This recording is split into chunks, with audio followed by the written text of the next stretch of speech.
Brand हम हई लोहार रे, ज्यादा से हूँ बोलो दे तो गोद मारे पार रे। जतिये ब्रांड हम हई लोहार रे, ज्यादा से हूँ बोलो दे तो गोद मारे पार रे। झूठा हूँ के तू रंग बाज बनता रहो, खाए खाए बन के आवाज करता रहो। रोजे रोज टाइम बर्बाद करता रहो, तो बेकार में हमारा प्यार मरता रहो। करी लेना सचाऊ होता हरा से प्यार, तो बेकार में हमारा प्यार मरता रहो।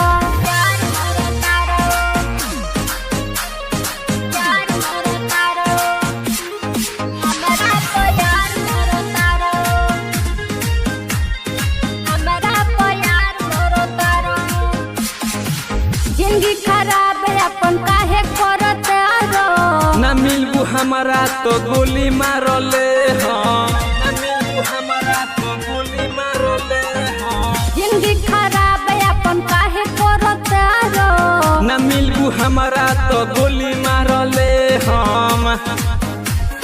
जाके हमरा माई बाप से हाथ पहले मांगो, तबे के बाबू हमार हाथ तू थामो। रोज रोज टाइम बर्बाद करता रहो, तो बेकार में हमरा प्यार मरता रहो। करी लेना सचाऊ होता हरा से प्यार, तो बेकार में हमरा प्यार मरता रहो।